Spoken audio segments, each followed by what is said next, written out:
এই মুহূর্তে আলুর সবচাইতে বড় খবর, পাঞ্জাবকে টেক্কা দিয়ে আলু উৎপাদনে স্বনির্ভর হতে চায় বাংলা।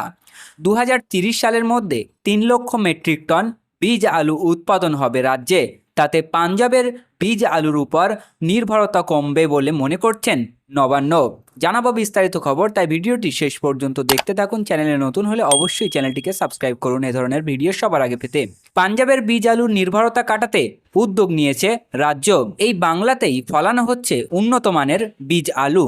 এ ব্যাপারে পেরুর ইন্টারন্যাশনাল রিসার্চ সেন্টারের সঙ্গে রাজ্যের চুক্তি হয়েছে। 30শে মে ছিল আন্তর্জাতিক আলু দিবস, আর এই আবহে রাজ্য সরকারের পরিকল্পনা তুলে ধরল। রাজ্য সরকার ইতিমধ্যে পশ্চিম মেদিনীপুরের আনন্দপুর, কৃষ্ণনগর এবং জলপাইগুড়ির মোহিতনগরে রিসার্চ সেন্টার তৈরি করেছেন। রাজ্যের উন্নত প্রযুক্তির আলু বীজ তৈরি সংক্রান্ত পরিকাঠামোর জন্য খরচ হবে মোট 36 কোটি টাকা। 2030 সালের মধ্যে 3 লক্ষ মেট্রিক টন বীজ আলু উৎপাদন হবে রাজ্যে। তার ফলে অন্য রাজ্যে, বিশেষ করে পাঞ্জাবের বীজ আলুর উপর নির্ভরতা কমবে বলে মনে করছেন নবান্ন। 2017 সাল থেকে শুরু আলু উৎপাদনের নিরিখে পশ্চিমবঙ্গ দেশের মধ্যে দ্বিতীয় স্থান অধিকার করে আছে, কিন্তু সরকারি এবং বেসরকারি অনীহার কারণে বীজ আলু উৎপাদনের দিকে সেভাবে নজর দেওয়া হয়নি এতদিন। দীর্ঘদিন বাদে রাজ্য সরকার 2017 সাল থেকে সেন্ট্রাল পটেটো রিসার্চ সেন্টার ও 2024 সালে পেরুর ইন্টারন্যাশনাল পটেটো রিসার্চ সেন্টার হাত ধরে উৎপাদন শুরু করেছে। টিস্যু কালচার সহ নানান প্রক্রিয়ার মাধ্যমে বীজ তৈরি করছে রাজ্যের রিসার্চ সেন্টারগুলিতে। বঙ্গশ্রী ব্র্যান্ডের অধীনে মোট 17টি বিভিন্ন প্রজাতির আলু বীজ উৎপাদনের করতে সক্ষম হয়েছেন রাজ্যের গবেষকরা। আলু বীজ উৎপাদনে কী কী পরিকল্পনা নেওয়া হয়েছে এ বিষয়ে জানতে আনন্দপুর রিসার্চ সেন্টারের প্রধান হিমাদ্রি শেখর দাসের সঙ্গে যোগাযোগ করা হয়। তিনি জানান, পাঞ্জাবের আলু রাজ্যের কোনো জায়গায় বীজ হিসাবে বিক্রি হয় না।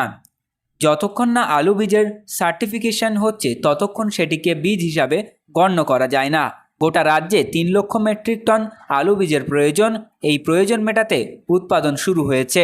তার মতে, নিয়ম না জেনে পাঞ্জাবের সাধারণ আলুকে বীজ হিসাবে ব্যবহার করছেন বাংলার কৃষকরা। প্রচুর পরিমাণে সার ও ওষুধ ব্যবহার করছেন তারা। এভাবে অধিক ফলানোর চেষ্টা চলছে, তাতে খরচ বাড়ছে, কৃষকরা আর্থিক ক্ষতির সম্মুখীন পড়ছে। এই পরিস্থিতি থেকে রাজ্যের কৃষকদের রক্ষা করতেই আলু বীজ উৎপাদনের কথা ভাবা হচ্ছে। 20 বছর আগের ব্যর্থতা কাটিয়ে 2017 সালে প্রথম এই পরিকল্পনা শুরু করা হয়। তার জন্যই সিমলা সেন্ট্রাল পটেটো রিসার্চ ইনস্টিটিউটের সঙ্গে রাজ্য সরকারের একটি চুক্তি স্বাক্ষরিত হয়। রিসার্চ সেন্টারের মাধ্যমে কৃষকদের ট্রেনিং দেওয়া হয়। 20 বছর আগে একবার বীজ থেকে আলু উৎপাদন করা হয়েছিল, কিন্তু সেটা সফল হয়নি। কিন্তু এবার নতুন পদ্ধতিতে আলু বীজ উৎপাদন করার পরিকল্পনা নেওয়া হয়েছে। এত বড় কাজ শুধু আনন্দপুর বা কৃষ্ণনগরের ল্যাবের মাধ্যমে হওয়া সম্ভব ছিল না। সেই কারণে 2023-24 সালের পেরুর সংস্থার সঙ্গে হাত মিলিয়ে সরকার টিস্যু কালচারের মাধ্যমে আলু চারা তৈরি কাজ শুরু হয়েছে। পরবর্তী সেই চারাগুলি নিয়ে বিভিন্ন এনজিও সমবায় এফপিওর মাধ্যমে উন্নত বীজ আলু তৈরি করার চিন্তাভাবনা করেছে সরকার। আনন্দপুর পটেটো রিসার্চ সেন্টার এবং কৃষ্ণনগরের গবেষণার মাধ্যমে কৃষকদের চাষের পদ্ধতি শেখানো হচ্ছে।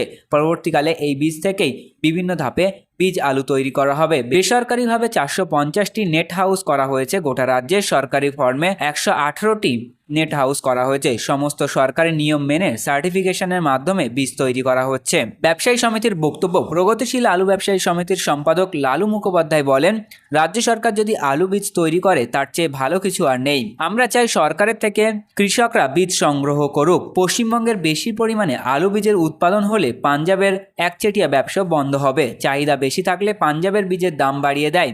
এর ফলে আমাদের রাজ্যে বীজ ব্যবসায়ীদের কোনো লাভ থাকে না। সরকারে উৎপাদিত আলু বীজ গুণগত মান ভালো হলে পাঞ্জাবের বীজের জনপ্রিয়তা ও নির্ভরতা কমবে। তখন আমরা বাংলার বীজ বিক্রি করব কৃষকদের। 17টি প্রজাতির বীজ আলু পশ্চিমবঙ্গের সরকার চন্দ্রমুখী, জ্যোতি, সূর্য, মোহন, নীলকণ্ঠ সহ 17 প্রজাতির বীজ আলু দিচ্ছে কৃষকদের। হিমাদ্রি শেখর বলেন, জলপাইগুড়ি মোহিতনগরে উন্নত প্রযুক্তির টিস্যু কালচারের ল্যাব ও কোয়ালিটি কন্ট্রোল ল্যাব তৈরি করা হয়েছে। 2 মাস আগে কাজ শুরু হয়েছে। ফলনের জন্য যে আবহাওয়া চাই পশ্চিমবঙ্গে সেটা রয়েছে। কৃষকদের কাছে গ্রহণযোগ্যতা বাড়াতে পারলেই পাঞ্জাবকে টেক্কা দিতে পারবো আমরা। তো বন্ধুরা, এই ছিল আজকের আলুর গুরুত্বপূর্ণ খবর। পরবর্তী এ ধরনের গুরুত্বপূর্ণ খবরগুলি পেতে আমাদের চ্যানেলটিকে সাবস্ক্রাইব করুন, পাশে থাকা ঘন্টাটি বাজিয়ে রাখুন।